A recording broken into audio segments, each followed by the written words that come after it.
ஹரி ஓம் நமச்சிவாய. இந்த 11 பாதம் வணங்கி நான் இந்த வீடியோ இது ரொம்ப முக்கியமான வீடியோ. இந்த வீடியோ நான் உங்களுக்கு போடுறேன். அதாவது இது செந்தூரம். இந்த செந்தூரம் இது ரொம்ப முக்கியமான செந்தூரம். இப்போ இந்த செந்தூரம் வைத்தியம்னு சொல்லக்கூடிய எல்லா ஒரு வைத்தியர்கள்ட்டையும் இது இருக்கக்கூடிய ஒரு செந்தூரம். இந்த ஒரு செந்தூரத்தை வச்சு மனிதனுடைய உடலில் இருக்கக்கூடிய அத்தனை நோய்களையும் நம்ம குணப்படுத்தலாம். இது கர்மா சேர்ந்த விஷயங்கள் தான். கர்மாவை இந்த ஜென்மத்தில் கர்மாவை கரைச்சிடலாம், கர்மாவை அழிச்சிடலாம். எங்கேயோ போனால் என்னால் ஒன்றும் செய்ய முடியலை, தீர்க்க முடியலை அப்படின்னு சொல்லுவாங்க. இதுக்கு இந்த கர்மாவினுடைய அந்த கர்மா இருந்தால்தான் இந்த மருந்தை நம்ம எடுக்க முடியும்.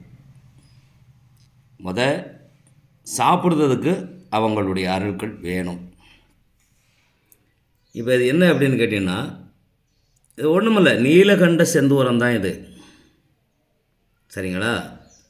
இது இந்த சேர்மானம் செய்முறை அதெல்லாம் பார்ப்போம். அது ரெண்டாவது பார்த்துக்கிட்டோம். ஏன்னா நம்மள்ட்ட வீடியோ பார்த்துக்கிட்டு இருக்கக்கூடிய அனைவருமே எல்லாருமே நிறையா பேர் வாதிகள் தான் நிறையா பேர் பார்க்காங்க. கேட்டீங்களா? வாதி தான் பார்க்காங்க. அதனால் இது வாதிகளுக்கே சொல்கிறேன். இந்த செந்தூரம் முருங்கைப்பூ போல் வரணும் அப்படின்னு சொல்லுவாங்க. இது பஸ்பம். நல்லா பாருங்கள், கிட்ட நல்லா எடுத்து காட்டுறேன். இது பானையின் மேல் பகுதியில் ஏந்தி இருக்கப்பட்ட ஒரு செந்தூரம்.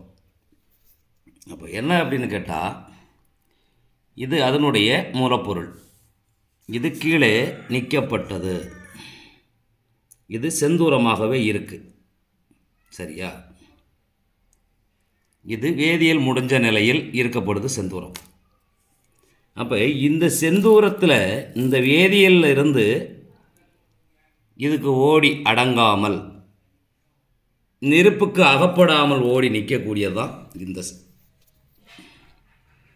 இது செய்முறைக்கு நம்ம போகணும்னா நமக்கு இது செய்முறை அனைத்தையும் காட்டணும்னு சொன்னால் பெரிய வீடியோ ஒரு நாள் காணாது.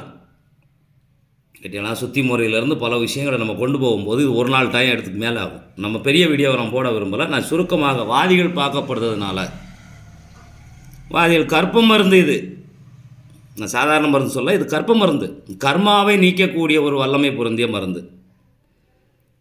கேட்டீங்களா? இது தெரிஞ்ச நபர்களுக்கு நீங்கள் புத்தகங்களை தேடி பார்க்கணும். நான் இதில் இருக்குது அதில் இருக்குன்னு சொல்ல விரும்பலை. நீங்கள் தேடி பாருங்கள். இதுதான் இந்த நீலகண்ட செந்தூரம். இது ஒரு அடையாளத்துக்காக நான் உங்களுக்கு காட்டியிருக்கேன். சரியா? இது மேலும் அரப்புக்கு போகும். அரைச்சு புடத்துக்கு போய் அடுத்து இது பஸ்பத்துக்கு ஏற்றணும். இந்த முறையில் ஓடிக்க இருக்கக்கூடியது தான் இது நீலகண்ட செந்தூரம். இது கைக்கு வந்துட்டாலே உங்களுக்கு அனைத்தும் நீங்கள் செய்யலாம். வாத வைத்தியம் மணிமந்திர அவசியம் மூணுமே வரும். சரியா? இது இப்போ ஏற்கனவே நம்ம தம்பி நேற்று ஒருத்தர் பார்த்தார். இதை போட்டுக்கிட்டு இருக்கும்போது பேசினார். ஏன்னு கூப்பிட்டு பேசினாப்புல. அவர் புதுக்கோட்டை ஏரியாவில் இருக்கார். சரிங்களா? அவர் தம்பி பேரை கூட கொஞ்சம் மறந்துட்டேன். அது நம்ம ஐயாவோட பேர் தான். அவர் கேட்டிருந்தார், நான் காட்டினேன். இது இப்படி தான் வரணும் தம்பி, இது உங்களுக்காகத்தான் நான் இப்போ அதை எடுத்து போடுறேன். இந்த விஷயம் இப்படி வரணும். அதை நான் போட்டு வச்சுருந்தேன் இல்லையா, அது உங்களுக்கு தெரியும். நீங்கள் ஒரு நல்ல விதமாக கேட்டதுனால நான் அதை உங்களுக்கு கொடுக்கேன். எடுத்து முடித்தோம்னா அது இப்படி இருக்கணும். முடியப்பட்ட நிலையில் இருக்கக்கூடியது இப்படி இருக்கணும். இது செந்தூரமே. இன்னும் மீண்டும் 2 புடத்துக்கு போகும். இப்போ இதை அரைச்சி அடுத்து புடம் போட்டு முடித்து இது அடுத்த முறைக்கு போகுது தம்பி. இது உங்களுக்காகத்தான் அந்த பதிவையை நான் போடுறேன். எல்லாம் சேர்த்து வச்சு அரைச்சி கொண்டு போகணும். சரிங்களா? இது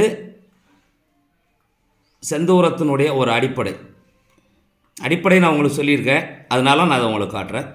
செந்தூரம் வரக்கூடிய முறைகள் முருங்கைப்பூ போல் அப்படின்னு சொல்லுவார். வெள்ளை கலந்த மஞ்சள், சிவந்த வெள்ளை, சிகப்பு, மஞ்சள் 3ம் கலந்தாப்புல இருக்கும். இது உயர ஏறி நிற்கக்கூடிய பஸ்பமானது இப்படி இருக்கணும். ஒரு கணக்குக்காக நான் போட்டு விட்றேன். இது எல்லாருக்கும் போய் சேரணுங்கிறதுக்காக இதை நான் செய்கிறேன். சரியா?